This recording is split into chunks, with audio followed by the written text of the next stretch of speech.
Hello everybody, welcome to week 2 of NSE. I am Pat here with Mari. Mari, are you ready to watch some fantastic UK student action? Yeah, I'm so excited. This is my first time ever commentating NSC, but I've been a long time watcher, so I know what to expect, which is some fantastic Tier 4 goodness to start us off. Yeah, if you're new to watching NSC tournaments and league, we're going to start with a best of 3 of Turf Wars, followed by a best of 5, where that best of 3 will be the first point. This is not confusing at all, we're not confused. and it's going to be like that for all rounds, because we're still early in the league, in the group stage. And it looks like we're going to start the Turf Wars with Robo ROM-en, Mari.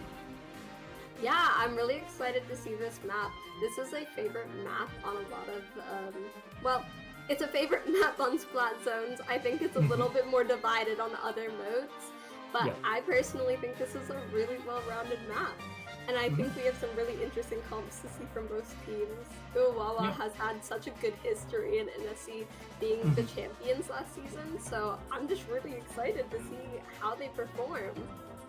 Yeah, but Portsmouth Beach episode went undefeated last week, which something Uwawa can't say as much. I know Uwawa had a few changes in their roster, which means they had to adapt, change things a bit, learn a bit more. Meanwhile, Portsmouth, they fused a lot of their teams into one big Portsmouth super team. We'll see which of these two monsters will be able to get the lead, to get the control right there. But yeah, going on to Robo ROM-en, it's very much a map that plays a lot in Turf Wars like Splat zones, in which you want to put yourself ahead of mid onto the opponent's elbow to maintain the control there, to force the opponent to stay there or drop to their death, pretty much. Yeah, I think both of these teams have the potential to make this super close. Because like you said, Uwawa wasn't undefeated last week, which was a bit of a surprise considering how favorited they were going into the tournament.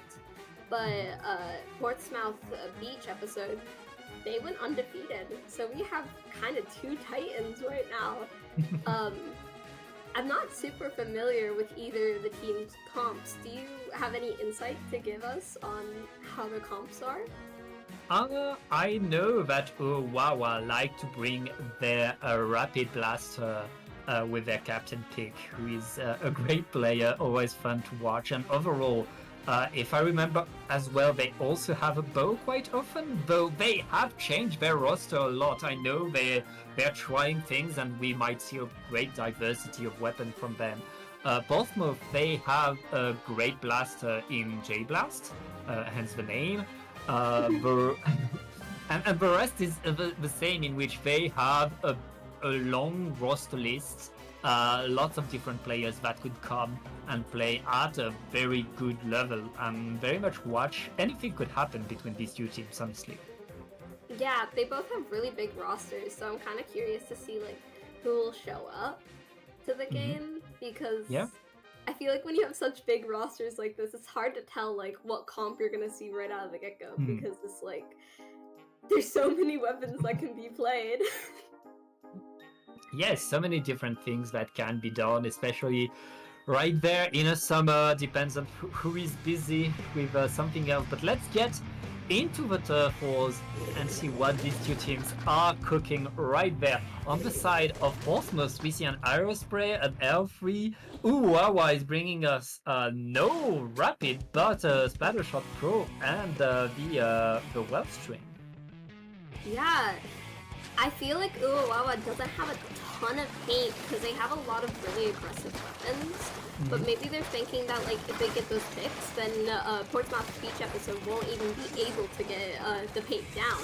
They do have that missiles in the form of the Splattershot Pro, which is so good about just disrupting where everyone is and getting paint on the ground with that missile. That was a really good pick on the side of Portsmouth Beach episode onto them, and it looks like right now they're taking that important elbow like you mentioned. Yeah, Botnos, they've taken control of the whole map right now. Oh, there's a flank from Uwawa behind them fighting for the zone, but they're forced kind of out of here. It looks like Botnos are holding their control and are pretty unfazed, but whatever Uwawa is trying to do right now. Yeah, you can't count Uwawa out, as we know with Church War. It's all Yeah. about the last 30 seconds, and the roller getting two important picks, setting up that bubble and letting Uwawa get back in the mid, hopefully. It's really setting a lot of people back, and they have that mid control, but I don't know if they'll be able to get back, get over to their elbow, because I mean, just as we said, 2 people have already gone down on the side of Uwawa, 3 people go down, and it looks like they're just back in the elbow for Portsmouth Beach episode. Yeah, Portsmouth back in full control. This time we're halfway through the game, which means Uwawa need to find something new, need to change their game right now because it hasn't been working so far. A lot of orange all around the map as Flint for Uwawa is waiting for the opportunity as Portsmouth are maintaining full control of the spawn for Uwawa. Yeah, we do see a lot of like disruption here. The air spray goes down, Ooh. and both sides have equal numbers on the board right now. Missiles are coming out from the side of Uwawa. Maybe no, taken down before the missiles come out. And with 1 minute remaining, that's not what you want to see. You want to see the specials coming out. Yeah, that's Splat on the specials, and right now, Portsmouth are extending their lead, extending their control, and forcing Uwawa to defend their spawn again. We're about to enter the last 30 seconds, and Uwawa has been stuck in their spawn, Mari. Yeah, this is the important time, the last 30 seconds. I feel like a lot of players share the sentiment that nothing matters in Surf War except for the last 30 seconds. And in the last 30 seconds, you do not want to see 3 down on the side of Uwawa. I'm not sure if they'll be able to get back in here because they do get that important pick on the inkjet, but do they have enough time to get into mid and get that important pick? Because right now they don't have the control that they need. I mean, the control is still for Portsmouth right now, who are still very much painting all around. That's an easy game 1 for them. Uwawa struggling. There's barely any purple there. Yeah, it was a really dominant game by Portsmouth each episode. I felt like Uwawa just couldn't get any traction. They got the picks, but like by the time they pushed up at all, Portsmouth Beach episode was already back in and just punished them for pushing up at all.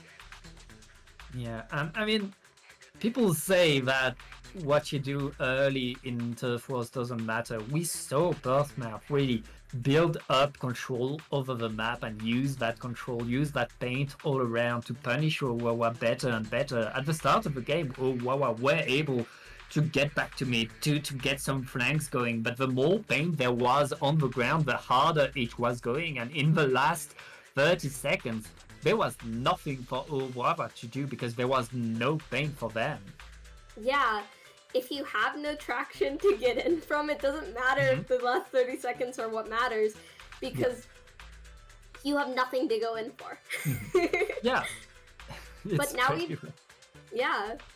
now we have a counter pick though on the side of Uwawa. I'm kind of curious, what do you think we could see out of Uwawa here? It's I mean, right there. For I feel like Uwawa needs to. The choice of the map is not going to matter that much. It's a problem of strategy. Uwawa are not able to win their fights, are not able to take space, are not able to move forward, and that's not dependent on the map. Of course, the map could help, but Portsmouth were fighting them whatever the ground, everywhere around the map and winning these fights. Portsmouth needs to adapt their strategy and their firepower to match Portsmouth. Yeah, hopefully we can see a little bit of change from the side of Uwawa, because these are, like I said, a favorite going into this tournament. And I would like to see a nice close game, because I think commentators always love to see close games to commentate. It makes it so much more fun. That's what we want to see for sure, especially since Uwawa is a team that is historically very good and beloved by so many players and spectators all around. So we can't wait to see them bounce back in and try to fight back against Portsmouth. But Portsmouth, I mean, they're coming as a super team right now, and they're showing us how good they can play, how well they can play right now, and they look unstoppable. Uwawa really needs to adjust a lot of things if they want to get back in the game. Yeah, I noticed a lot of really good painters on the Splat of Portsmouth Beach episode. Maybe that's possibly what Uwawa needs, because Uwawa has very good like aggressive comp. Yeah. But I don't feel like they have a lot of paint support. They have that Pro, but Pro is known for being kind of a like okay painter. But we do have our map too. Yeah, to go back to where you were saying, yeah, Pro, it can paint, but it cannot be by itself. It needs support, and it can't be the main painter for the team.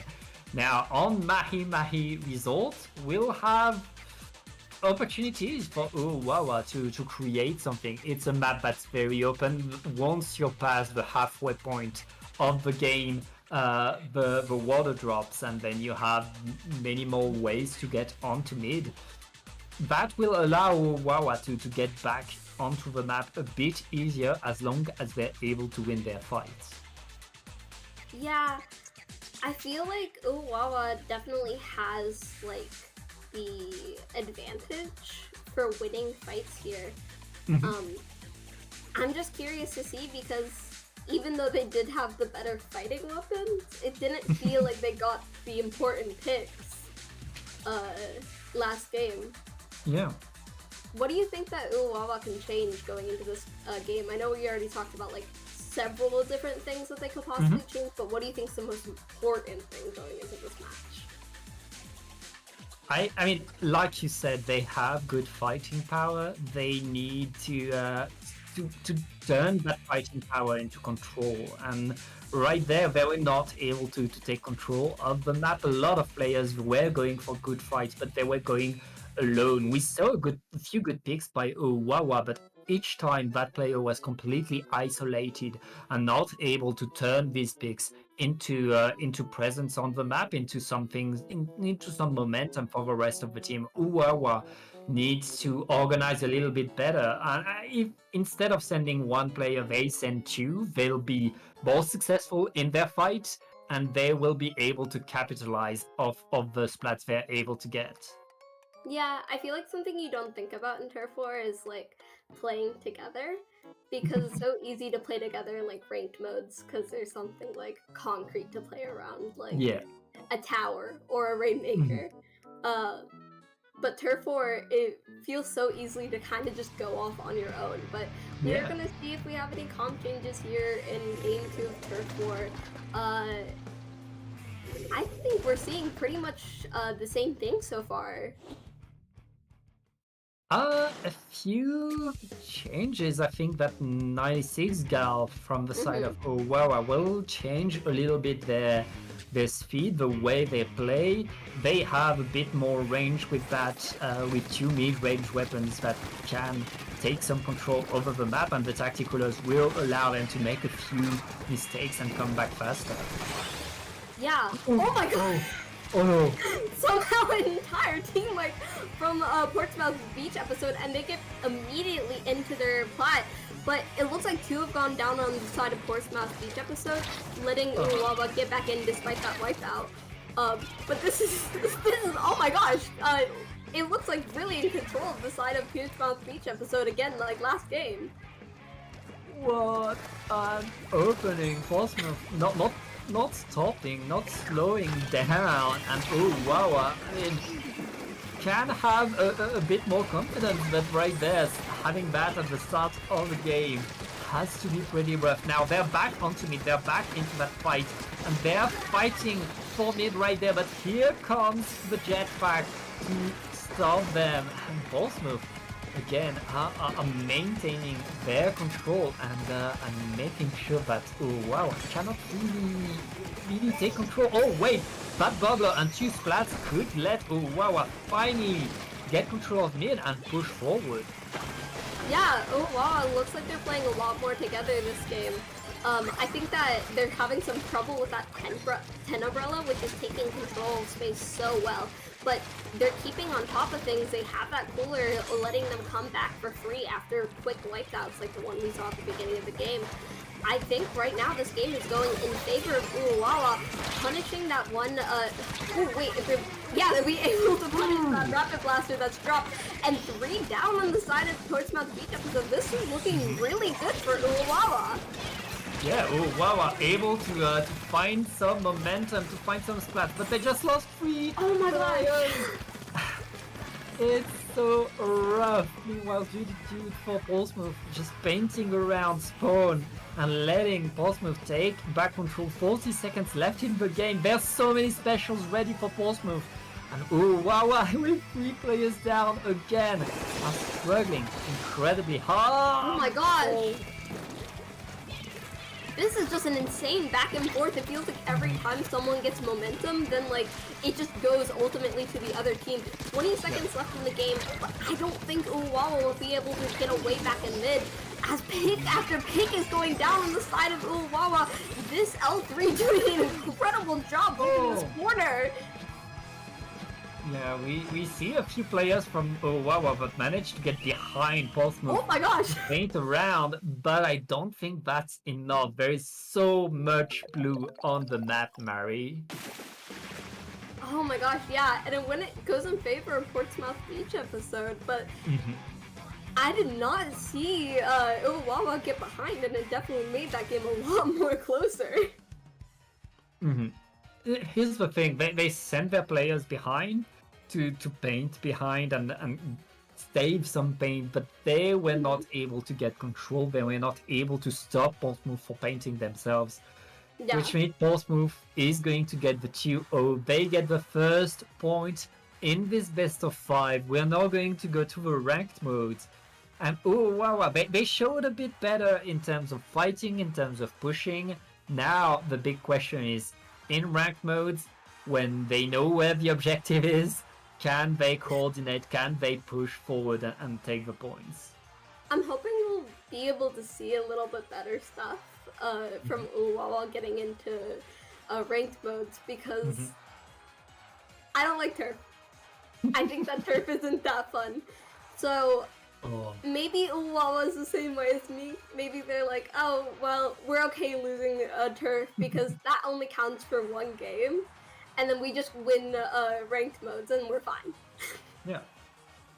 I mean, turf is a different beast altogether. If you're a competitive player, it is very volatile. It's very hard to coordinate and to really establish yourself around, take control of the objective, because the objective is the whole map.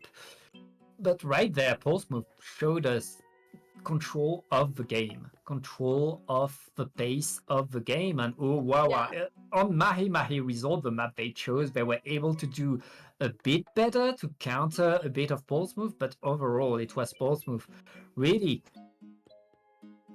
in control of the game, and right now we're going to go back to Mahi-Mahi Resort for we're going to Hagglefish Market for tower control. Okay, I am really excited to see this map mode. I feel like it can be really back and forth. Because a lot of these checks are really hard to clear, especially like that second checkpoint going into their base, just because it's right next to the tent area. So easy for people to just drop on you, get that immediate pick, push back the tower. I'm thinking a really key component from Portsmouth Beach episode is going to be that tent umbrella. What do you think? Tent on this map can allow you to move across that flat surface, take control of mid and push forwards through mid, and take control very, very fast. Given the fact that it's tower control, I expect to see bombs on the side of both teams and tools of area of effect to really counter things. That could make things harder for the tent. We'll see how that tent is able to do. But if Portsmouth bring back the tent and they're able to give that tent ground, they're able to give that tent space. That could create huge momentum and allow Portsmouth to keep rolling forward. Yeah, I felt like that was something I noticed in the Mahi turf game, was just how the tent would like push up an elbow, and with that tent umbrella coming out, it's like there's nothing you can do to get that tent umbrella out. It has such insane just like strength, and it's so hard to take down with your main weapon. Like, yeah, you can get that pick if you throw a bomb at the tent umbrella, maybe like if they're poking out a little bit. But I feel like sometimes it's a 50-50, especially if you're going up against a good 10 player. It's like most of the time you don't get that pick. Yeah, a good 10 player is scary. It's very, very hard to fight, and it demands a lot of coordination. It demands that you fight that tent with a teammate, otherwise you are in trouble right now. Wawa needs to find these fights together. Now, going in tower control, they will know where to take these fights. They will know where the tower is. They will know where the defending spots are, because they've been playing these maps a lot. So I expect a bit better coordination from Uwawa. They need it right now because Portsmouth, they're coming in so strong. I'm really excited to see the roller on this map from Uwawa, because, you know, the side areas, I feel like if the roller is able to get in on the side and get, like, behind, that can be so devastating. Yeah, I mean, lots could come, and on this map, lots of different things can be done. Again, it's one of these classic maps where so many different strats have been used.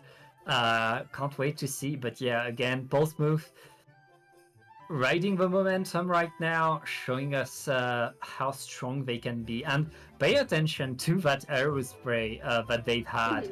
I mean, it's been shown that a good reef slider on tower control can really hold the tower a bit longer. Oh, well, J-Blast is switching to the blaster. I guess we're going to see some action. Both teams changing their comps a whole lot. Yeah, I'm really excited to see that new dread on both sides. That crab tank can be so crucial on if you get it set up on tent. Right now, one crab tank already out on the side of Uwawa. I don't think it's really getting any momentum out, but you just see another crab tank out. Oh, but the tent does go down. Yeah, that tent got punished. That's what happens when there's a crab tank on. But right now, it looks like Portsmouth are still taking control, getting a few more splats, and preparing to push. But they don't have enough control to get the tower yet, Murray. Oh, well, as I say that. Yeah, I think Uwawa is a bit too pushed up for them to be able to get actually anywhere with tower, but that blaster's still there and causing some mischief. I think it's just them there. I don't know if they'll... Oh my gosh, they get that critical pick right there, and they're able to keep the tower going.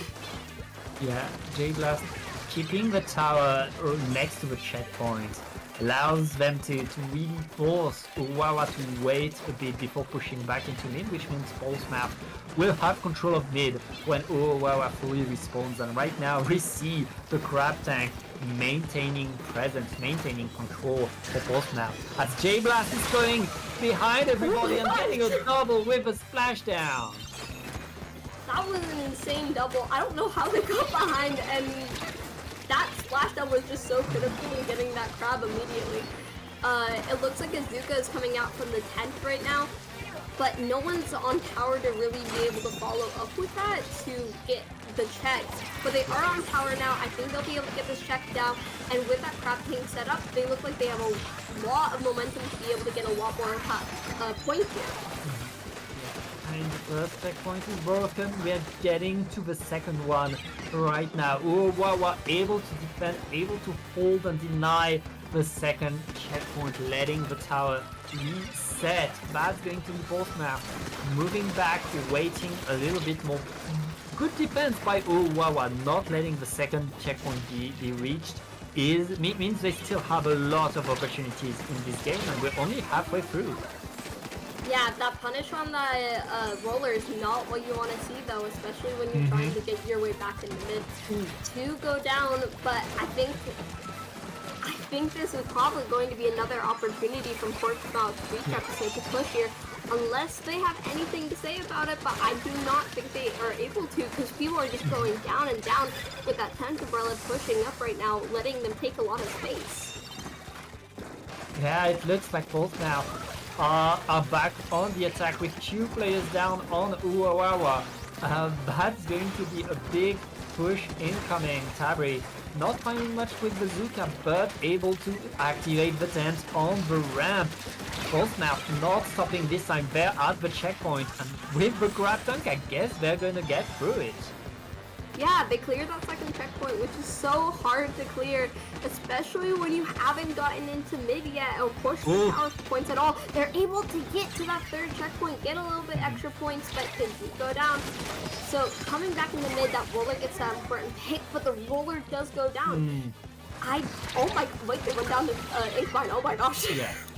Yeah, the mine to the side, really. I mean, they were kind of weak in that encounter. All these mines left by the tent has been dealing chip damage, marking people from Uwawa. They've been working very well for both now.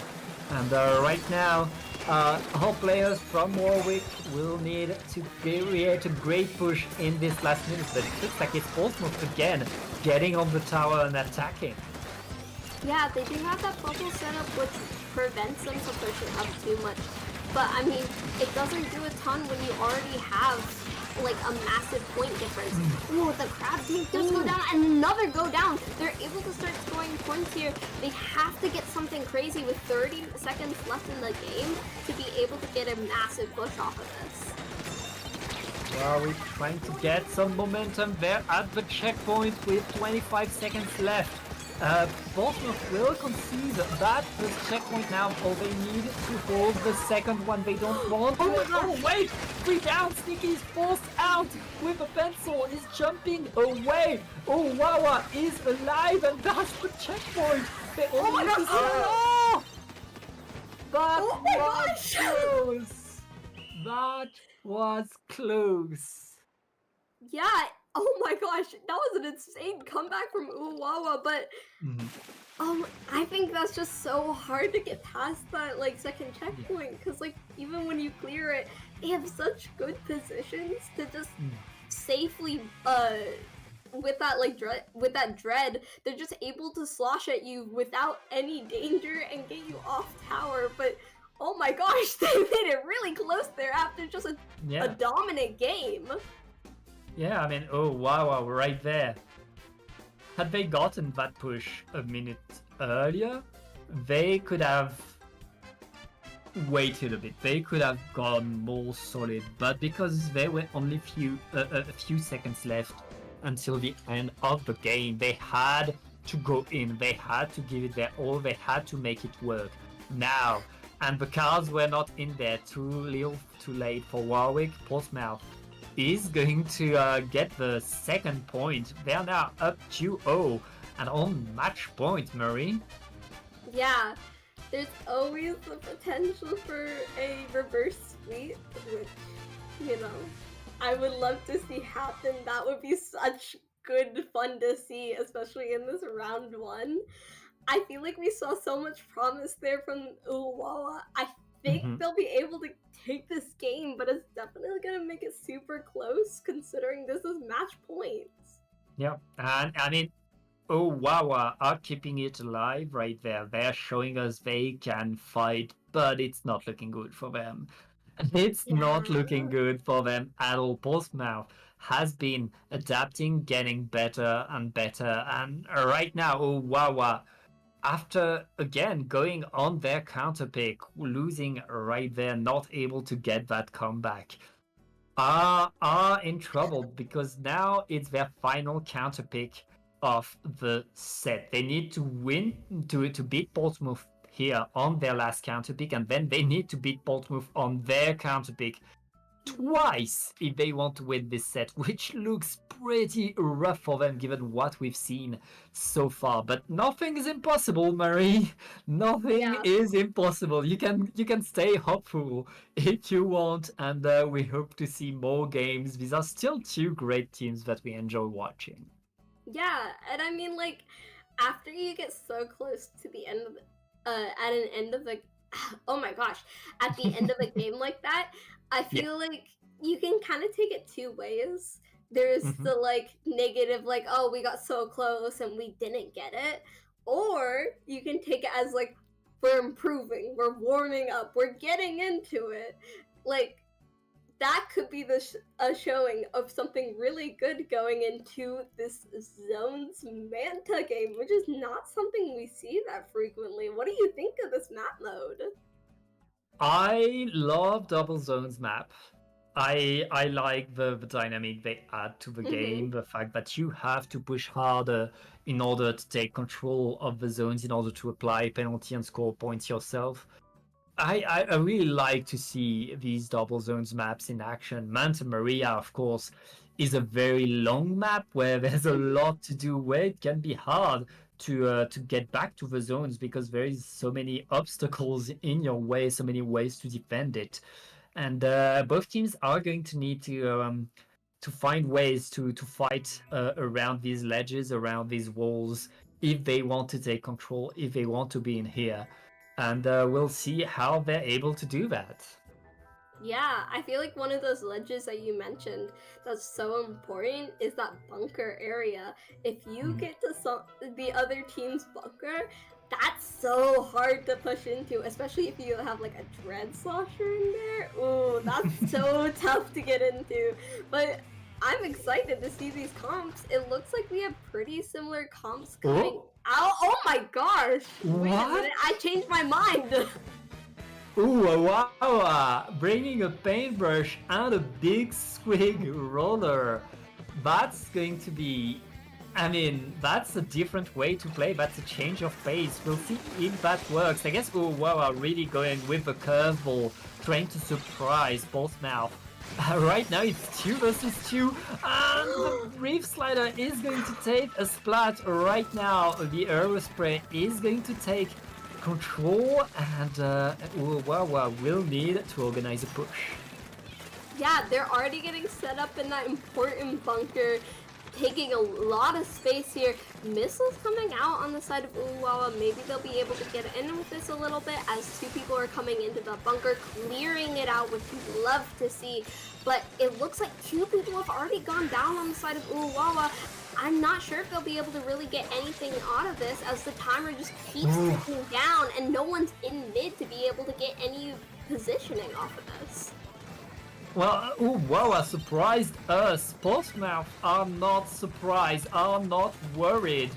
And right now, here comes the curse of the double zones. Penalty was not applied despite Warwick going in and getting a lot of paint in. And Portsmouth are looking to end it right there. Absolutely shutting things down. J-Blast coming in to get the final splats. And that's going to be 3-0 for Portsmouth. Oh my god, just such a, like, strong game from Portsmouth Beach episode. They are so much stronger than me, because if I saw that switch up from Uwawa, I would have been completely shocked for that whole game, but no, they were strong, they knew how to play their matchups well, and they just did not blink an eye as they continued to get pick after pick and hold those zones. I mean, we saw the first fight be pretty tied until that Reef Slider that gave the edge to Portsmouth, and then Portsmouth had control of mid. Once they had control of mid, Uwawa were not able to push in. Once again, Portsmouth simply cutting them down, recognizing, oh wait, that paintbrush and that big swig, yeah, we know how to fight that. Let's go into that fight and simply take more and more control. Very well played by Portsmouth, who I believe are still haven't lost a single game in this NSE, though it's only week number 2. Yeah, I just was so impressed with the showing out of them. Like, that blaster, Yeah. beautiful picks. Just flawless. And Yeah. they knew how to play their matchups. I feel like that Reef Slider is so crazy because I feel like you always hear about Reef Slider in single zones where it's just like auto cap. Ugh, we hate the cheese. But on that double zones map, Reef Slider is such a good like get out of here tool. Like clear out that zone is such a small area. You just insta get cap with Reef Slider, and anyone who's in there trying to paint, not easy for them to get back in after that. Yeah.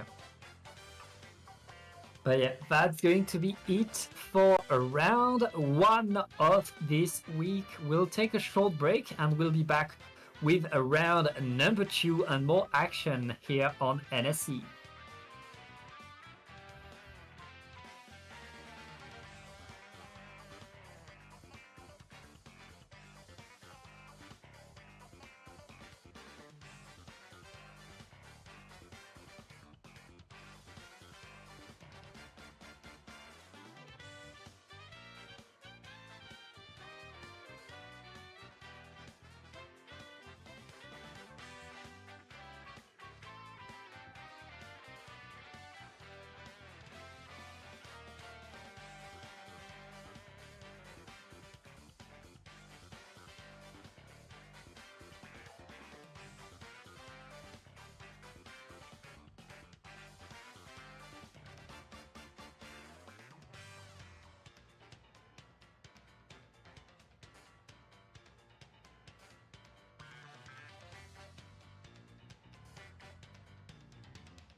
Hello and welcome back to NSE Week 2. I'm joined by my lovely co-host, Pat. Pat, how are you doing and are you excited for this round 2? I can't wait to watch more Splatoon actions. We've had wonderful teams, great fights in front of us, and we are due to watch some more. This time we're going to watch Jorvink, the team that won Div 2 in the last NSE season in spring. On the other side, Anarchists, one of the strongest teams in NSE, with two of the best players in the UK, namely Snipes and Nebula, on their roster. And I've heard that Nebula is playing today, so we could see a lot of fireworks on the side of the Anarchists. Yeah, I'm really excited to see some good playing by both sides. I feel like Umami Turf War, this is a bit unusual as a first pick. Normally we see this as a counter pick, but I'm really excited to see this as a game 1. This very solid map. Yeah, and you had a bit of a slip right there saying zones. Yeah. Turf Wars plays like zones. Turf Wars plays a lot like zones, except it's the last push is the most important, but it's very much you want to take control of mid, you want to push ahead of mid, put yourself on the snipe to really take control of the game, and we'll see which team is able to do that. Anarchists, they have one of the best charger players in the UK with Snipes. If Snipes plays the charger, that will decide the game. The whole question will be, can Jorvink move Snipes away and establish their own game? Yeah, something I'm really excited to see from the side of Jorvink is they have a ballpoint player. Something I really love to see is a ballpoint. And so as we get started with this game 1, what do you think seeing these comps that these teams are bringing out for us? Well, we don't get to see a ballpoint, but we get to see a wiper and a Rapid Blaster Pro. The Rapid Blaster Pro will be the weapon to counter the charger. Blasters overall can use the ledges, can use the angles to force the snipers to move. So if there will be a lot of pressure on Slack for Jorvink to really establish that control, but right now the Anarchists are all around. That Kraken is not going to find a Splat, and it looks like we're still fighting for mid. Yeah, this Rapid Blaster has Cooler ready. They're popping it out on mid. Jorvink's doing a really good job getting into their base, but that Wiper does get punished. So hopefully Anarchists will be able to get back into mid here. But 2 go down on the side of Anarchists, so I don't think they'll be able to get the opportunity that they want here. Yeah, right now Jorvink have a lot of control, a lot of paint around, as the Anarchists are waiting for the opportunity to push in. They're waiting for their specials right now. Nebula going in with the splash, getting a Splat, and the rest of the team is following as well. Oh, Nebula is behind everybody. Oh my gosh! Wipe out! Oh my gosh, such an aggressive play. Not something that you normally see from a Splash player, but I love to see it. They do get punished as they try to go get that crab on dome, but it's fine. They give kind of time for their team to get that important positions in mid. But I think Jorvink will be able to get back in mid, but 1 does go down on their side, so probably not yet, but they're still trying to fight to make sure that they're able to get that opportunity. Yeah, and we're back to a fight for mid. The Kraken is deployed by the Anarchists right now, following the hammer. Not able to find the Splat, really. Anarchists 2 players down. Rhythm right there with the brush, trying to maintain some presence, able to hold top mid with the help of their teammate. That's going to be Anarchists still in their win the last minute, Mari, and both teams are still fighting for mid. Yeah, this has been so back and forth. Oh, but that crab thing coming out, getting some good picks with that splat, with that shot going down. Two go down, another goes down with the wiper, but they do have that bubble up, so they'll be able to hold some space for going into the last 30 seconds here. And this is the important area, like we're talking about in Turf War. And you don't want to be on the back feet like right now, like Jorvink is, with one player going down. And right now the Anarchists are maintaining control over mid. Jorvink struggling to get out, to get forward. The Kraken ready to punish everybody. And Jorvink running around, 2 seconds left. 3 down onto an Anarchist, but I think it might be a bit too late. Yeah, it looks really even, but I think...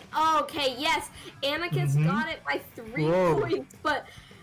That was really close considering where Jorvink was starting into that last 30 seconds. That was much closer than I thought. Right there, Jorvink able to get that final push, to win that final fight, allow them to almost come back, but the momentum that Anarchists had built throughout the game allowed them to hold the victory by just a few points, which means they will win this first Turf Wars game, which, reminder, is only half a point. They need to win another one if they want to get the first point in this best of 5. Yeah, I feel like it's such a hard question with these Turf War points because they only amount for one game. So do you really want to spend all that energy if you're already 1 down trying to get like 2 more games when you still have like several more games ahead of you? But I'm excited. We're gonna see Mahi turf again. It's something that we already saw last game, and I'm really excited to see how this game will go.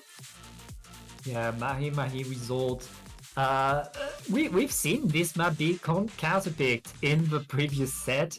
It's coming back again. That's the kind of map where teams like to play, where they feel like they will have the opportunity to get a comeback. And given the fact that they have a Rapid Blaster Pro on their team, a good blaster on this map can do so much because there are so many ledges. There are good spots for a charger, but there are the spots for a blaster to punish that charger. And I expect Jorvink to bring that blaster again to counter the positions from the Anarchists.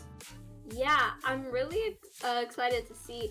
Something about that blaster though is that if they're not able to get in that positions, then they're not able to do anything against that charger. So hopefully Jorvink will be able to give their blaster the support that they need to get them set up so that they can take down that charger player. But when you're going against a good charger, it's hard to get into those positions. Yeah, especially when Nebula is on the splash ready to absolutely pop off. At any second, get behind everybody, get a triple. We saw that in the previous game, and that gave so much momentum to Anarchists. Now, Anarchists are not really changing their comp, and Jorvink are ditching the blaster in favor of a Splash Neo. I guess the strikes will be between the T-Tech and the Splash. They will really rely on the strikes to move their opponent.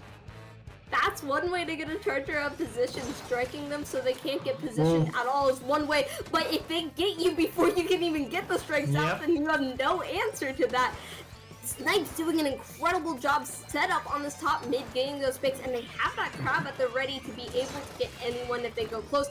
Oh, another beautiful pick. Oh my gosh, I'm fangirling right now over how good this charger is.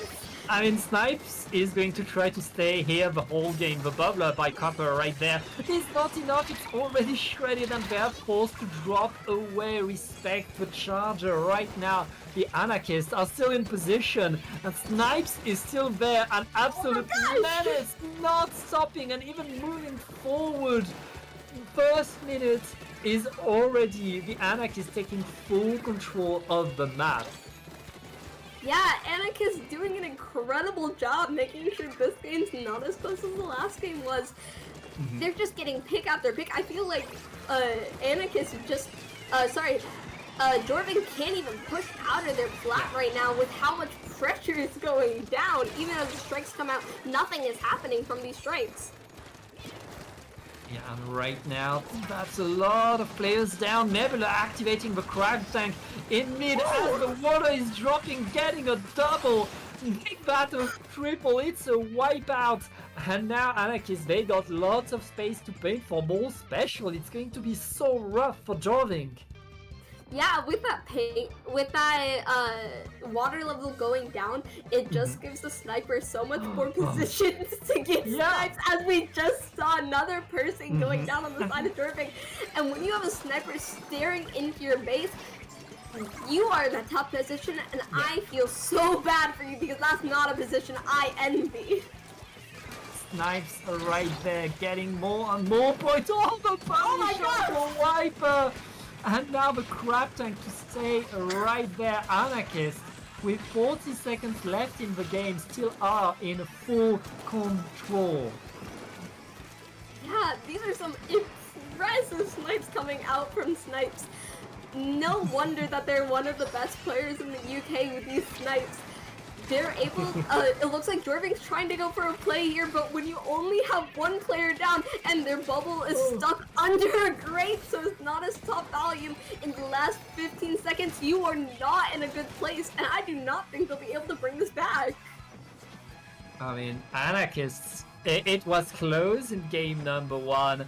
This game is just a different deal. Anarchists took control right there. Snipes really on top of the map, on top of the world, on top of everything Jorvink did. And that's a huge game number 2 and first point for the Anarchists. Yeah, it looked like Jorvink was able to get back into mid there, make it a little bit closer, but like, when you're in that position for a whole game, you don't feel good right now. It's just so demotivating because it's a horrible feeling. It's hard to push, and we saw the players from Jorvink being able to cut the distance and fight that charger up front. It didn't matter. It was not enough. When you have a charger that good, they can use the charger as if it was a splatter shot and still win the 1v1 at a short range against the Wiper. Yeah, just really winning this fight, doing better, and that's a 1 point for the Anarchists right now in what is now a best of 5. Yeah, during the break when you told me that a sniper was gonna come out this game, I was so excited. I love Sniper. I have been playing Sniper since Splat 2, which is when I started. And seeing good Sniper gameplay, oh my gosh, my favorite point and click adventure. It's just so good. Yeah, well, that's one of the best for sure, showing us how it's done right there. But we are done with Turf Wars. We are done with this game. Jorvink will probably change their comp again, as we are going back onto tower control for another game, as we're waiting for the counter pick by Jorvink. Yeah, I feel like we could see a lot of options here, but if I was Jorvink, I'm probably thinking really hard about that charger, thinking, what maps are horrible for chargers? Yeah, I mean, that's what they need to go with, because right there, they need to counter that charger. They need the weapons or the specials that play well against the charger, and they're going to Hagglefish Market. I'm not sure this is the best pick, because this is quite a flat map with good sniping spots. Gonna be rough. It's gonna be a little rough. Personally, I feel like pushing on tower when you're a charger can be a little rough, because you, especially at that first checkpoint, you have that uphill. So you're trying to aim at people who are above you, which isn't a great angle. But on that defense, it's gonna be so rough to push into, especially when you have a charger that hits every shot. Yeah, it's really one of these maps where you don't want the charger to be on the tower for most of the pushes. Yeah. You'd rather have your support player as the charger is taking control of the rest of the map. We'll see what these teams do right there. Jorvink, they need to have a plan for this map. They need to have the weapons that play this map perfectly, because right there, Anarchists, they're gonna bring back the charger, they're gonna bring back the splash, they'll have double crab on here. That's going to be a lot of range. Jorvink needs a plan to counter all that range that Anarchist is about to bring.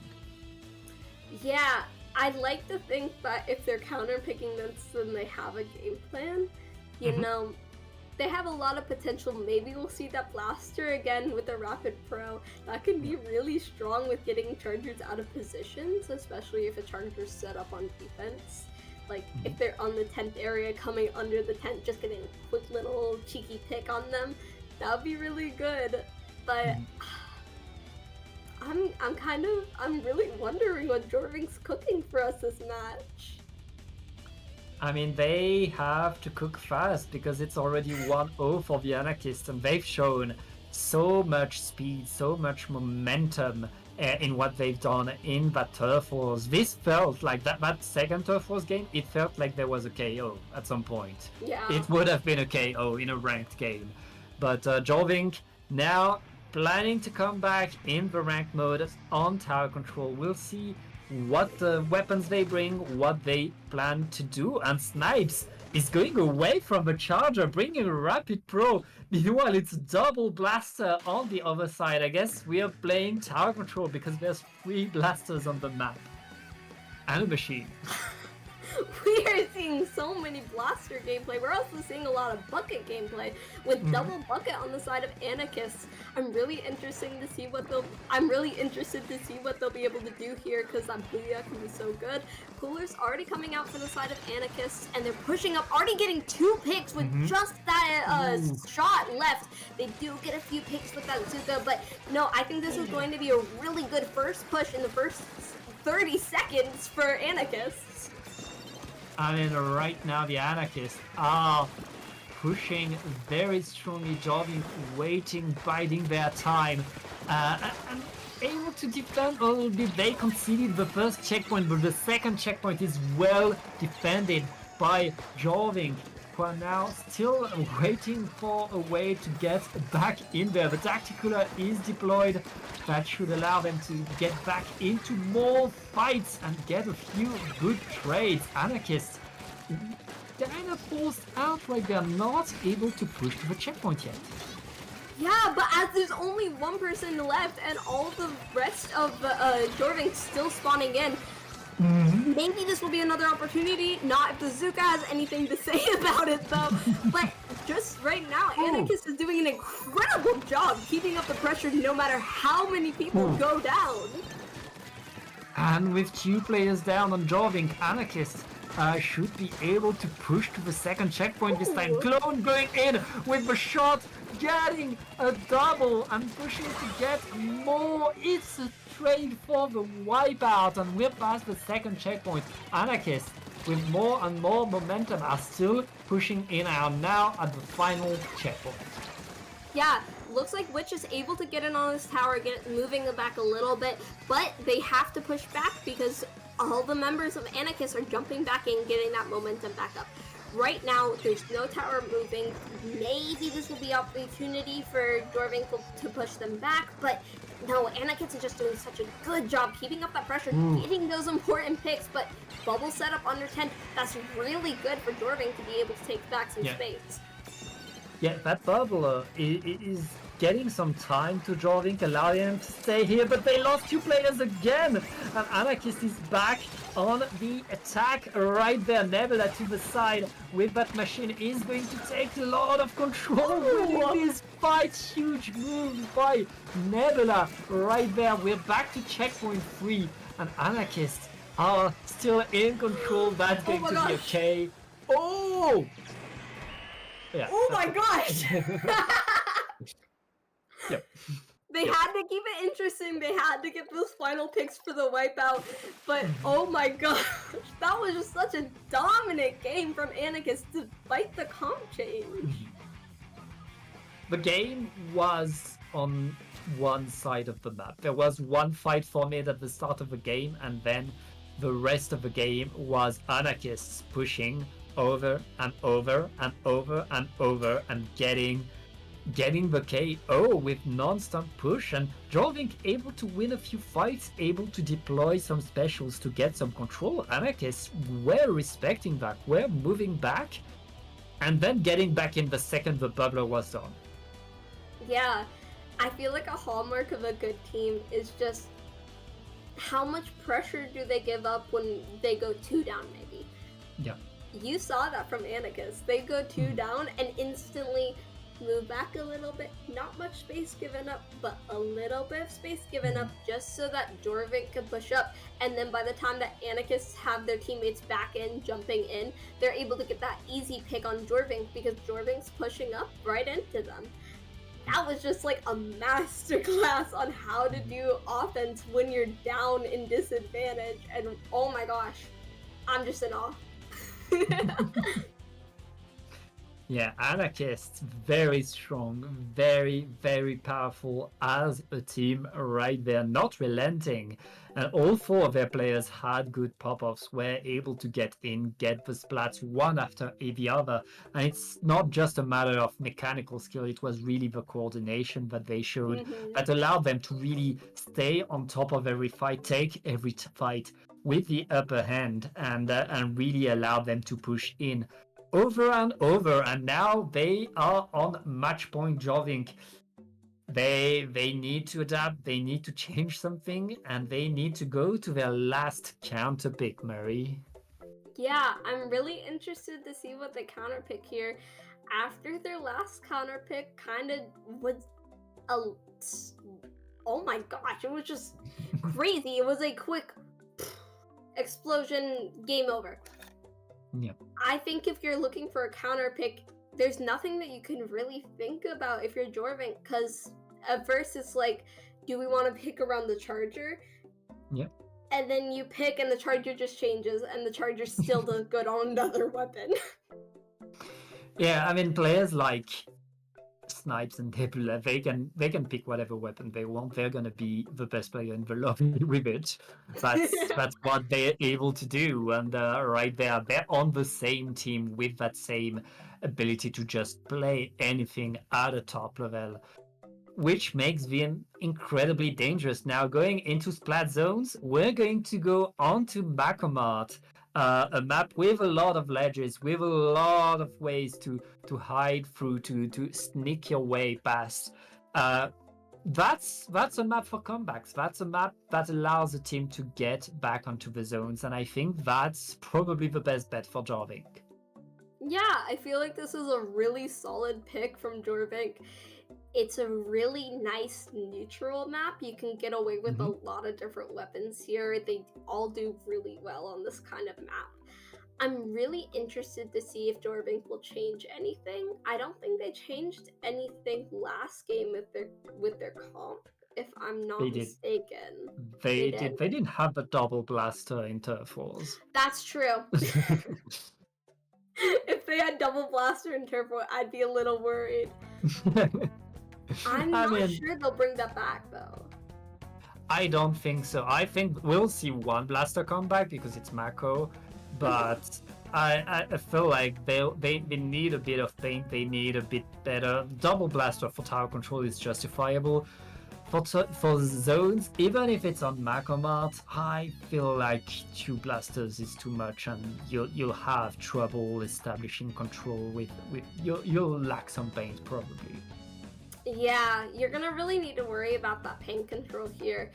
I feel like if Anarchists get the positioning that they want, if they get set up in Jorvink's space, going by that block or going around that right side, it's just such good space for them. But let's see what they pull out here for comps. Yeah, well, it looks like Nebula is switching to the Nautilus. On the other hand, The double blaster is coming back with a roller too. There's a lot of ledge action in favor of Jorvink, but there's going to be a lot of pressure on Witch with the shot to provide the paint for the team. That shot's gonna have to do a really heavy job painting up, as Anarchists already getting that first zone cap. That roller trying to get some picks over there on that right stack, but is unable to. This blaster also getting picked off by that shot who just rushed in. And oh my gosh, only one player remaining for Jorvink right now with that rapid blaster, who's getting punished so much right now. Yeah, and right now the Anarchists are already getting halfway through their points as they are making more and more, which alone, that's a wipeout in favor of the Anarchists, and Nebula is already very much forward with that Nautilus, ready to punish the respawns. Jorvink, they had no choice. We're only 1 minute through, and Jorvink needs to run at the zone in order to paint it as fast as they can. The splashdown is too far away from the zone. They need to go in, they need to paint, they lose their blaster, they lose everything, and the Anarchists with a very quick KO shutting Jorvink down. Oh my gosh, you couldn't even breathe or blink that game, or the game was already finished. That was just such a dominant game from Anarchists. I mean, that was just Anarchists reminding us who they are, what they can do, and Jorvink is a team that deserves to be here, deserves to be a Div 1 team. They won Div 2 in the last season, they play very well, they've learned so much, but they're facing an absolute monster. And right there, the monster was hungry, and the monster just ate well. Yeah, that was so surprising to see especially after, I felt like that first game of Turf was so close. But from there, Anarchists just got a little bit more warmed up. They got a little bit more comfortable, until it's just a complete steamroll. And they just knew what they were doing, and they just went and they took what they wanted. Yeah, very much. Like, that's how you recognize these good teams, is that they get better throughout the set, that they get better and better as they play. And the Anarchists right there managed to win the game in a minute. In zones, you only need to hold the zone for a single minute to win the game. There was like 15 seconds for Anarchists to take control of the zone, and then they didn't let it go. That was a speed run of Splat zones here on Mahi-Mahi. Anarchists scoring quite a good PB right there, getting a huge point. Yeah, just such a wonderful showing to see. Jorvink put up a really good fight, but Anarchists showing why they're on top, for sure. Yeah, Mari, I believe it's time for us to say goodbye, though. We have two other casters that are going to take our spot and give us some fantastic commentary. It's going to be Conroe and Dory for you, showing us the last round of the day. So I guess we're going to say goodbye, but before we do, Mari, can you tell us something? Can you plug yourself? You can find me on Blue Sky at Mari.bluesky. It's 2 I's after the R, and you can also find me on Twitter with the same title but the _SPL, though I'm not on there too much. I don't like Twitter anymore. What about you? Where can the lovely folks find you? You can find me at PatGeraldTom on Blue Sky. You can find it right here on your screen, right there. Yes. And yeah, that's the main way to find out about me and what I do. And that's pretty much it. I'd like to give a special shout out to Sama Purse, our wonderful observer for the day, doing a banger job, and to Spore for having us and giving us info on all of these teams. Thank you so much. So don't go anywhere. There will be round 3 of the day very soon. See you then. Bye bye.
Hello everyone and welcome back to the NSE UK University League. I am Conro and I am joined by Dory. Hello Dory, welcome in. Hello everyone, lovely summer evening we have here. I'm reporting live from Mori Towers, of course. But we've got familiar faces on the board already. We're going straight in here. So what can you tell us about these guys? We've already seen them. Oh, okay. I guess we're going to see them again. Well, that was an amazing first game I ever cast against. Let me tell you that was incredible. Yeah, sorry, we were a bit late getting in there as well. I think the game was just starting as we went live. But okay, I believe this is match 6 of the whole Swiss stage. It's the third round of the night, the final round of the night for all these teams, and we have Anarchists versus Portsmouth Beach Episode. We've already seen both of these teams play earlier in the evening, and this should be a good one because these two teams are basically at the top of the Swiss table right now. Portsmouth Beach Episode have not lost a match. They didn't drop a game even until the very last round. I think UWEC Stags took a game off them. But they've won 15 games and lost 1, and they're going into this undefeated. And Anarchists, of course, featuring Snipes and Nebula, we just saw them play. They only lost 1 match last week. I think it was the very first match. I don't think Nebula was playing at the time, but they've won every match since. So they're both at the top, and they haven't played each other yet in this tournament. So it should be an exciting one, Dory. Nice. We know these players from, they've been around a long time, some of these people. We've seen them play since they were kids, really. And now they play for NSE. Just really consistent players, all-rounders. Nebula has... Well, Nebula said he wanted to take a break for a while, right? And then is now back here. Yeah, so that is... We are here, by the way. There we are. We had to go straight to the game, but we do have the cams. Yeah, Nebula, I believe, has basically just come back for this. I don't know if they're still, strictly speaking, away from the game besides this. But, yeah, away as a Valorant player. Yeah. They went to Valorant. They left Splatoon. I mean, technically speaking, they're the only reigning UK champion in this tournament officially, because we had one UK championship. I don't even remember how long ago it was now. But that Nebula was nearly 2 years ago now, yeah. It's basically 2 years ago, yeah. But 2 years ago, yeah. Nebula was on Spark and they won, so they have the credentials going in. Yeah, just really consistent players. I mean, to be fair, I don't think we see a lot of turf war, so these players may or may not have prepared that hard for it. They probably feel like they can rely on just mechanical skill and game sense. But here we are at a second attempt at Umami turf, which is going to be interesting. Yes, for sure. I'm sure all of you are aware of the format by now. This is going to be a best of 5 set, but the game 1 is kind of a turf war best of 3 mini set, and that will be game 1. And it's all counter picks to some degree after this game. The mode is always set in stone, but they can pick the maps from a certain map pool. So here we are with pretty much the best 2 teams of this tournament so far. Should be an exciting one, and we can already see it's a bit more cagey at the start. Normally we see one team just kind of going ahead and dominating the proceedings at the start, but only one player has been flattered in the first 30 seconds, which goes to show how much more careful these teams are being. Yeah, for turf war that's really unlikely. Most competitive turf war matches involve people running straight into mid as you would in a normal game, and then having 1 or 2 players sometimes painting up spawn for some early specials. But these teams, they seem to have taken it slow. They definitely all wanted to get their specials in. That cooler is going to prove it's just really important to pace for these teams to pace themselves. Some really nice splats, 2 down the side of Anarchists, and Portsmouth are all up, so they are going to push in Tabri here with the Tentambrella. A really, really interesting pick for turf war, just because it is slower than the rest of the weapons that you see on the board here. It is going to be interesting to see how they make something like that work. Yeah, I really like the comps of both these teams, I'm not going to lie. I've seen Sneaky on this, the new Rapid Pro. I think it's Rapid Pro Winter. That might be what it's called. But yeah, I really like the kit on it. I think it's got a lot of potential. Jess / J Blast, normally on Blaster, but they're actually on the L3 for this. and Inkjet, best special in the game, of course. So we've already seen a few Ink Busts, and a few Inkjets from them coming out, and the Tentebrella. I mean, you know, it's not amazing, but I love to see the Tentebrella and the new kit as well. So it's got chumps, and of course the Dread. I mean, I'm a bucket player, so of course I'm gonna like that. And Anarchists do have a slosher as well. They started better, Anarchists, but since then Portrait Beach episode have come back in, and less than a minute left, Dorian. It's still all to play for here. Yeah, I feel like you can see the difference in strategies here because Portsmouth's spawn is pretty much unpainted. That is a very, very kind of anarchy mode spawn you'll see. They have to actually get back to paint that, given that they've got less than a minute left. That does, of course, then involve them giving up control in mid. So it's up to them to see where they're going to place their players and whether they can make the difference count. They've got 23 seconds left. That's a really nice re-slider on the side of Portsmouth. They might feel confident enough that they don't feel like they need to paint their own zone, their own spawn. That's big team play from them at the end. I think all the specials came out pretty much, and they dominated the play at the end. 3 down for Anarchists. Losing players as well. I mean, both teams are, but I'm pretty sure Portsmouth each episode have done enough. I mean, from the perspective that we were watching, it definitely looked like they had pushed up enough. Are they going to pay for not painting their spawn? Oh, that is close. They actually clutched it out. I think that them going down 1 by 1 right in the last 10 seconds looked cagey, but they did hold on enough. So that's their strategy, I guess. It was really good, well executed, lovely re-slider to take down 2. And then they just actually had enough space to give it up slightly and allow the Anarchists space to come back in without wiping out. Yeah, they won the most important team fight, I'd say, when it was roughly the 20-30 second mark, which, you know, turf war, that's what a lot of people talk about. You know, it doesn't matter until there's 30 seconds left, and then they got the control they needed. Really, at the end, it was just going to be about if they had painted enough of their spawn, because I was looking at the overview map at the end, and I was like, okay, there's large areas of Portsmouth spawn that hasn't been painted, and they might actually lose the game for it. It was very close. It was 3%, but they get it done, and hopefully that's a sign of things to come in this set. I mean, it's a close game 1. We have at least one more turf. Anarchists get to pick the map at least, so maybe they'll pick one that favors. You know what? I didn't even notice if it was snipes on the bow. It was snipes. Yeah, it was. Nebula was obviously on the Nautilus. That's what they play. Yeah, snipes on bow is a scary thing to face down.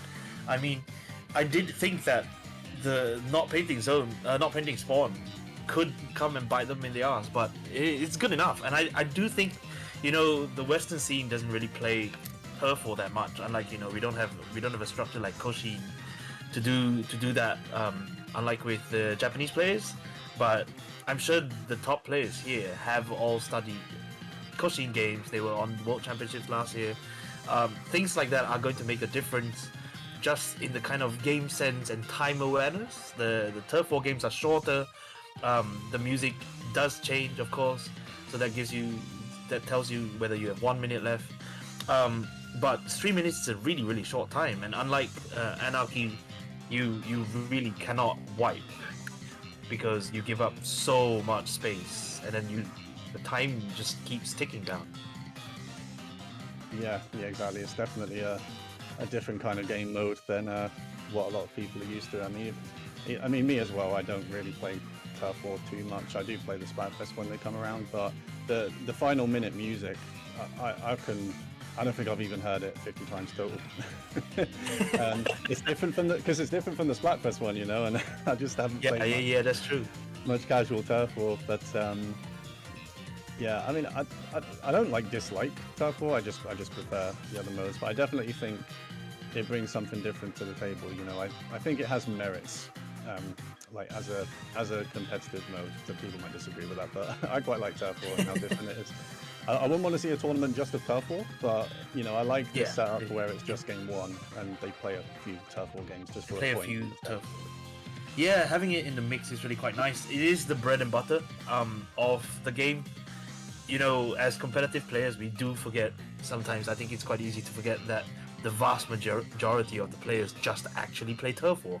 It is it's quite something when you go on Reddit, for example, and it's like a completely different universe, because you get people who think the Anarchy is quite scary and they play turf war instead, and then completely different ways of thinking about the game. And for us, we just lock in X rank and Sendu Q and things like that, and forget that turf war is just what 99% of these players play. It is quite something, and having a competitive structure that includes it is quite nice, because that is the easiest mode to understand for everyone. Shoot at the floor, and if you have more of the floor, you win. So let's see what these players are cooking for the second turf war match. Yeah, definitely. I think we have seen a change, haven't we? They've gone with an aero spray instead of the dread. I think that's the same player, Dudu2, just moving across to the aero spray. We're at Robo ROM-en as well. That is Anarchists' pick. They're 1-0 down in the turf war set, so they're going to have to win both these next two games to get the turf war point. I don't think they've changed their comp at all. It is Snipes on the bow, Nebula on the north, so they haven't changed anything. And I will say this map, I think, suits this comp a little bit better. I'd imagine Snipes and Nebula want to do what they want, and Snipes should have a better time here. They've just been rushed down by a reef slide, but they're going to immediately have to retreat. Although they do get one. Yeah. Look at the size of that reef slider explosion. That was two mains of special charge, special power up. So that's something to watch out for. You have to really respect that aerospray painting power. And they've got reef slider ready again, and they're going straight in. And look at the size of that explosion once again. My goodness. Yeah, it's a different beast in turf war, aerospray. You can never write off aerospray and turf war, either of them. But I mean, the silver one especially, because the reef slide is just another thing you have to watch out for. Like gold aerospray has VR bomb. It's not a bad special, but in turf war you're probably less worried about it because you can see it coming. Reef slide, you've almost got no time to react, and it charges it up so fast that you pretty much always have to be wary of it. So Anarchist, I mean, it's pretty neutral. This is a big fight, and J Blast loses out to Nebula. Nice follow-up by the teammate. It's probably going to be about whoever wins the team fight at about 30 seconds again, Dory. It's looking that way so far again in this game. Yeah, exactly. Portsmouth have painted their spawn this time. Dude, again, going straight in, unfortunately, will get caught out completely alone. And now with the chumps. The chumps is such a good idea. I genuinely just wish they'd get rid of missiles and put chumps on things, because it's interesting. It's not as annoying. I mean, there was so much kind of trying to fix missiles at the start of the game with these patches, when chumps was just like a cute idea that fit the Splatoon aesthetic way better. Just like Reef Slider is, single splashdown, and then I don't know why they added splashdown again. And here's a Reef Slider. It's gonna not get anyone. Dude will survive this, and is now putting down ink in the Anarchists' spawn area. As you can see, blue encroaching past mid. This does look quite dangerous. Anarchists have only one push, and Nebula's behind them though, so this is going to be interesting. So messy, it's all over the place. Dudu2 had the right idea, then Reef Slide just and then go onto their side, but Nebula has done the same on the other team side. That's a massive pick from Sneaky, and do Portsmouth Beach episode have enough time now to get back in? Two down on Anarchist, and it's all on Portsmouth to paint. They are bringing it back. It's still going to be close, I think. It looks like Portsmouth Beach episode from a distance. Have they closed out the There's some orange paint on the right side of this screen, though. Is it enough? It is! No, it isn't. The orange paint, yeah. Yeah, the orange paint is getting behind them. Nebula getting behind them actually made enough of a difference, and then Portsmouth didn't finish painting up after that. So the set's tied up. I think this is the first time we've seen, well, tonight anyway, this is the first time we've seen a game 3 in the turf war set, mini set. Yeah, we're already seeing a game 3, I guess technically in the turf war set. Yeah, it was really close. I mean, there were like 6 or 7 seconds left, and we had a overview of the map on the stream there, and it looked like Portsmouth were coming back, but maybe the chumps from the other side. I think someone from Anarchists fired out chumps right at the end, and maybe that was enough to seal the deal. But I mean, they won by 8%, I think. So it wasn't even as close as decent game 1 in the end. Yeah. Yeah, a really decent margin there. Interestingly, if you are ever wondering who's in the lead in Turf War, if you look at the top of the screen, if your team is larger, you're in the lead, and that happens when you are 10%. You have a 10% margin of lead. In the last 10 seconds, that little lead box, the yellow box that says lead, disappears to make it slightly more unpredictable, but you can always check depending on which side, which team's icons are larger. We go to Hagglefish now. Honestly, I want to see what Nebula does, with these, with how mobile the Nautilus is on a map like this. You can actually do quite a lot of damage. They haven't seemed to be able to deal with Nebula's just positioning left and right and being really, really unpredictable and pushing past them. That's certainly what won the Anarchists the previous game. So it's winner takes all now. Yeah, definitely. I mean, I'm not one for a fight against a Nautilus. I'm quite bad at it, to be honest. I always underestimate just how quickly they can move. I know they have a lot of range, but it's always just the speed. They always just seem to have, charge. And it just goes to show how little I play Turf War, Dory. I did not know that about the last 10 seconds it disappears, so you don't know the winner. So I'm still learning. I'm still learning new stuff about this mode. But we are going to go into the last one. So this was Portsmouth's pick, and I can kind of see where they're coming from with the comp they're running. J-Blasters again on the L3. I like Inkjet here. I find it quite good for the flanks because you can kind of pop it from the lower parts and fly up you to can where use they their are. boxes. Yeah. And we see a duty as well. we see a duty to Reslider does actually get one, but I think both teams have Reslider, so that would be a quick, very, very quick respawn for the Anarchists. There we go, a really, really high Inkjet, like the way you like them. But both teams are absolutely duking out in mid. I don't think, you unlike Anarchy modes, you never really want to push all the way into the enemy spawn here. Just wait for them to come back into you, and we'll see. Both teams are doing that. Both teams are cool enough as well. Yeah, Hagglefish, there aren't too many places to go. It's very narrow. I mean, you have the two flanks, but it all kind of, feeds back into this middle area. So Turf War, it's kind of like Splat zones where you're mainly focusing on this middle area. Oh, there's all kinds of stuff going on here. 2 down for Anarchist. The Inkjet again gets value for J-Blast there, and Duditude is just painting up on the right. Well, all of a sudden, it's only Duditude. So are they going to get a defensive reef slide on the go, or are they going to try and wait for people? Or are they going to square up to Nebula's Nautilus? Okay, they tried to get the reef slide out. They got cancelled for that. Yeah, but, I was about to say, I think this is honestly a very good pick for Portsmouth, just because of how narrow it is. It's possible for Tabri to just go in with the Tentabella and then take up half of mid. That's just how small the mid area is. But as you can see, Portsmouth are getting pushed so far back, even dying to rain, which is not something you see very often. Nebula is all up on the left side here, covering everything, trying to get the second rain really quickly. And this is the final minute. Just watch that danger sign. Oh, Nebula is jumping all over the place with the caller effect. That first jump was huge, though. They were about to get splattered, I think, by that Inkjet, but they stay alive. And as they lost the player there, so that's important. Duditude is probably going to try and get something out of this reef slide again. Pretty good. They get one with a fizzy bomb. They lose J-Blast, and now they've lost 2. So it really, Duditude kind of has to stay alive. Never mind. Snipes is going to put a stop to that with a great shot with the bow. And Portsmouth Beach episode. This could be game over for them. I think Snipes is going to shut it down right here. As you can see on the top, the Anarchists' icons are much larger. They have a really, really decent lead. J-Blast is going to try to open it up with this, but then losing players in mid is not going to help. 2 down, 3 down on the Anarchists, and that's probably game. That's a very, very clear game, I think. Yeah, I have no doubt that Anarchists have taken that.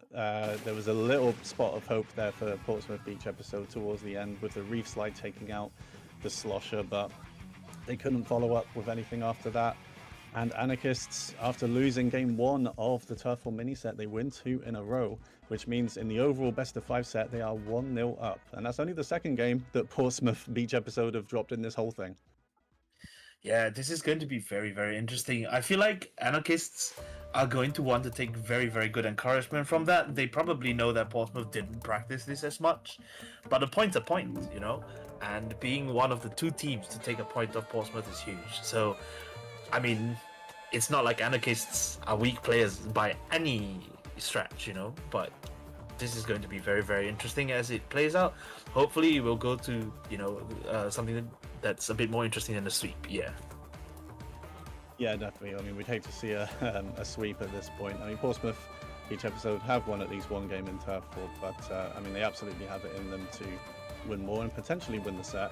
So game 2 is Splat zone. So they do counterpick the map, but the order of modes is always the same. So game 2 is Splat zones, and it's hard to consider what they might pick here. They have Undertow, Museum, Mahi, Mako, Manta Maria, and Barnacle. Those are the... Oh, never mind, the Pickle Ray. And it's tower control, so I clearly got that wrong. Ink block tower is the most standard thing you can go to.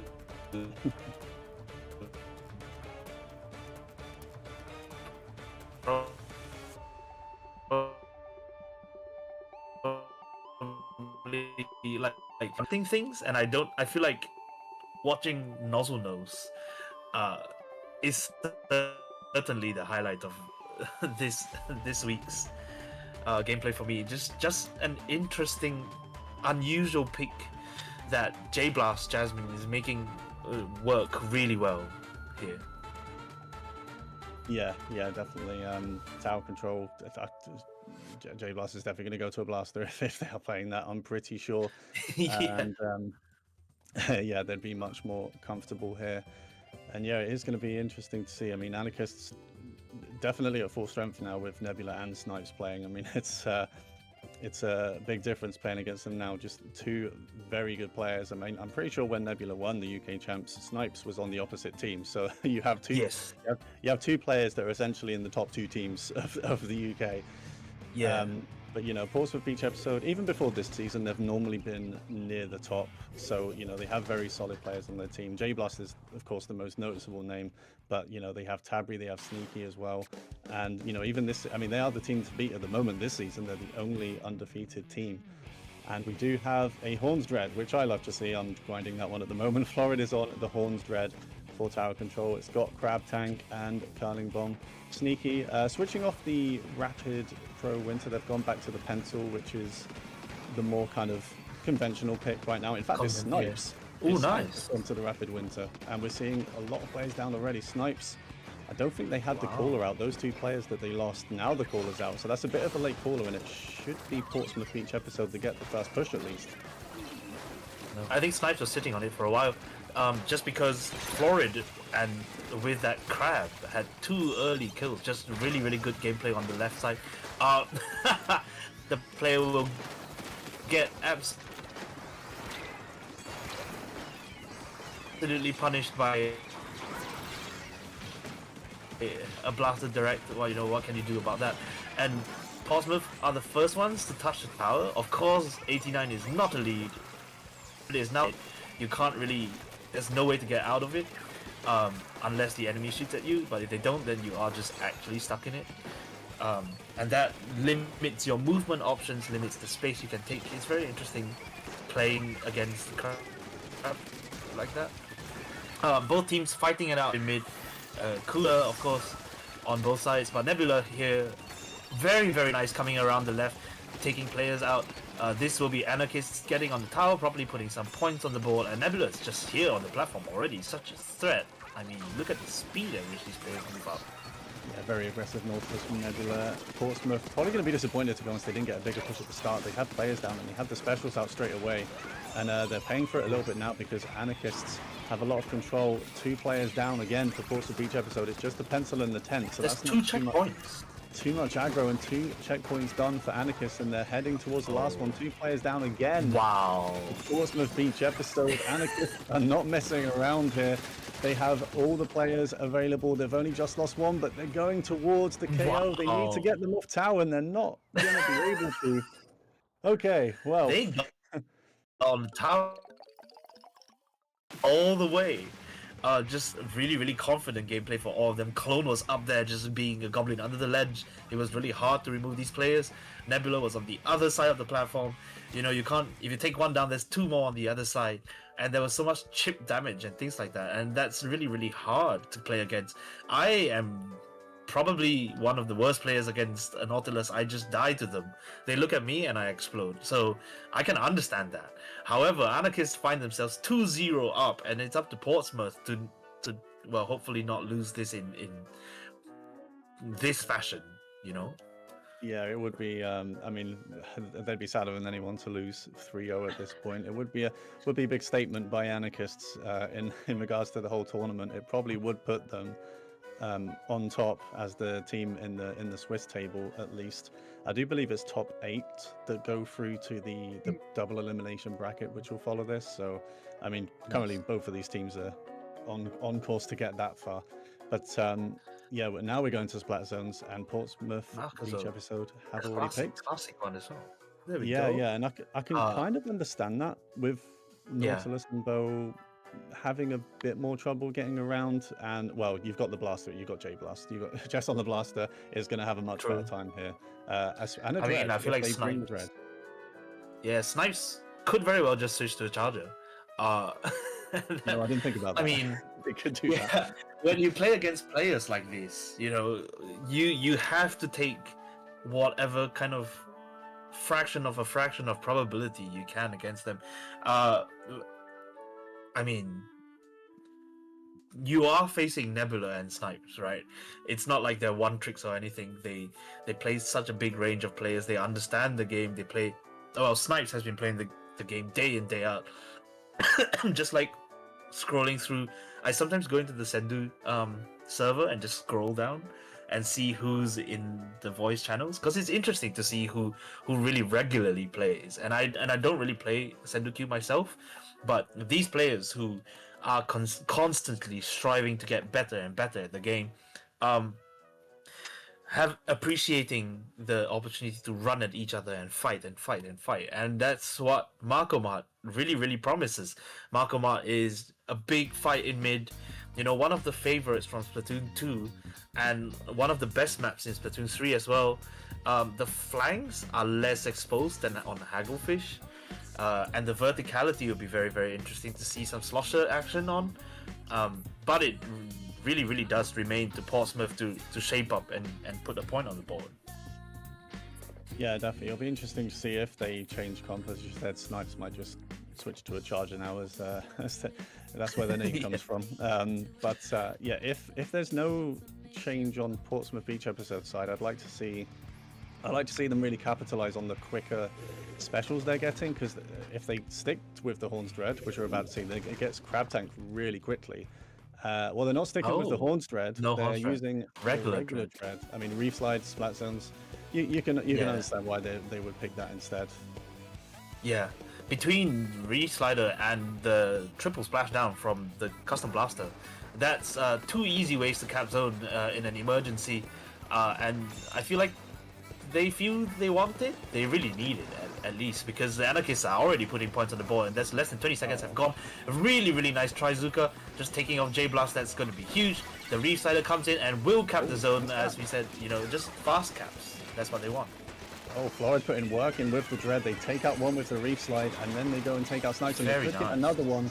They're really being attacked. Nice jump out as well to regroup with the team, and sadly, Interesting.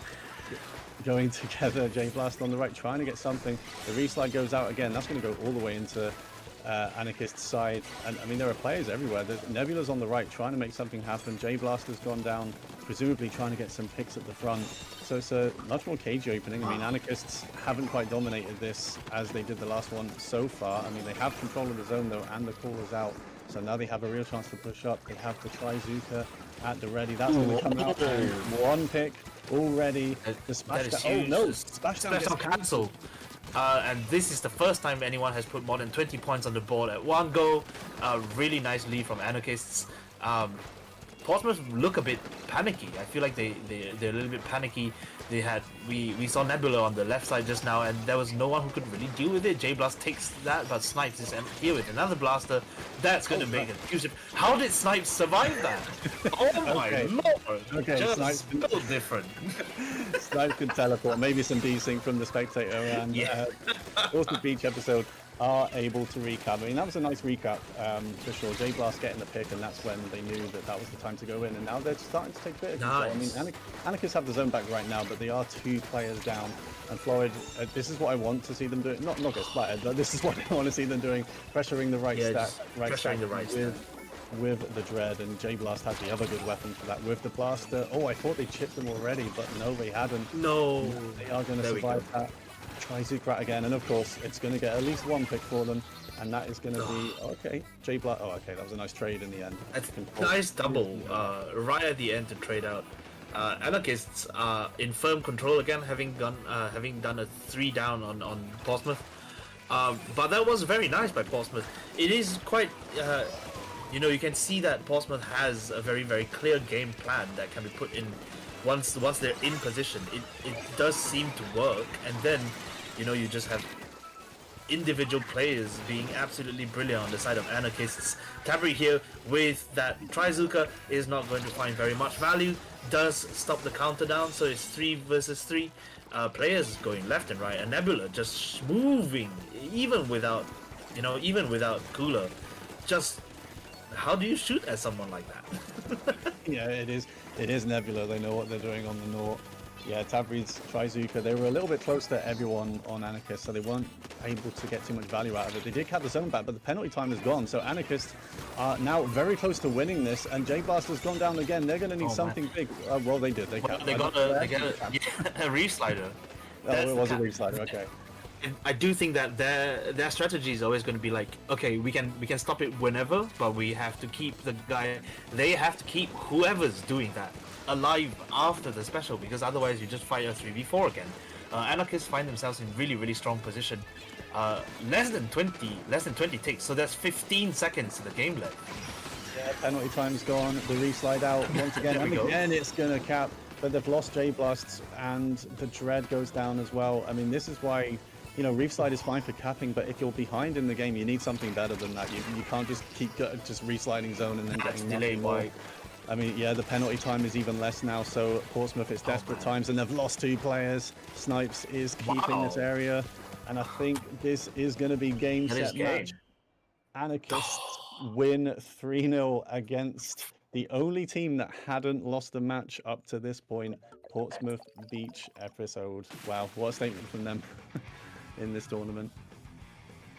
That's a really impressive show from Anarchists. I mean, of course they have good players, but that was really, really dominant. The way they just rolled forward on that tower in the previous game, and here, despite getting interrupted by, the inevitable re-slider, they were very, very steady about this. They just kept the zone, took the right stack, never really took their foot off the pedal, and they were repaid by a 3-0 win over Portsmouth, which they can definitely add to their little confidence boost.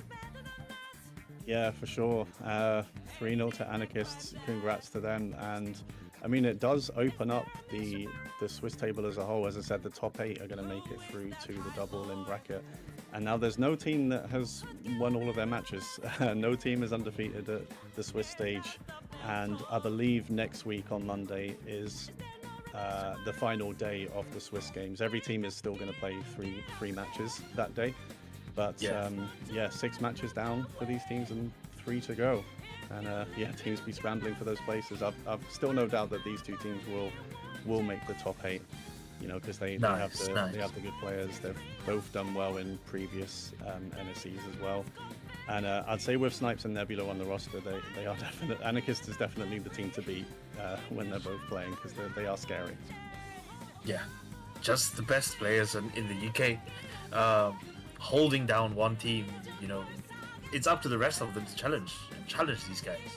They can sit there and wait for people to get in the room, basically. But very entertaining games all around. It was, the scoreline says 3-0, but Portsmouth definitely put out a fight, and there were some really, really scary moments as well. So, very well fought. They could easily have won that turf war set, honestly. But there we go. That's the way the game goes. Yeah, for sure. I mean, they won the first game in this whole set. They won the first turf war game, and then that was it for them. But they definitely came close in the other turf war games as well. And I'm sure they'll go away now and maybe consider like what they can do better to come back against Anarchists and do better next time. Yeah. But yeah, well, that was the last match of the night. So I think we sign off here, and we'll see everyone again on Dapple Productions next Monday for the last round. Well, the last day of Swiss. There'll be 3 games again, same time. And yeah, we hope to see you all then. So thanks to Dapple Productions for a start for hosting this, and thanks to Samba Puris for producing and hosting us for the cast on the stream. And Dory, thanks to you, my co-caster for this stream. And please let everyone know where they can find you on the socials. I'm largely on Blue Sky now. Right now the screen's displaying where you can find both of us. Just put an @ in front of that, and that's where we are on Blue Sky. If you want to find me on Twitter, take the dot out. And I just post and talk about art and things like that. The game's great. I also, don't forget, everyone, you should follow Conroe for bucket gameplay on Twitch, because that's always great. Oh, thanks, Dory. Yeah. I am on there. Yeah, Twitch. I'm just Convo. I managed to get that URL. Blue Sky, as it says there, just Convo SPL. Twitter, I'm Convo_SPL, but you don't have to go there. I don't even use it anymore, really. So, Blue Sky's the best place. Blue Sky's Blue Sky's good. Yeah, but yeah, that's it from us until next week. So thanks very much, everyone, for being here, and we'll see you next week for more NSE. Thanks very much. Thank you. Bye-bye.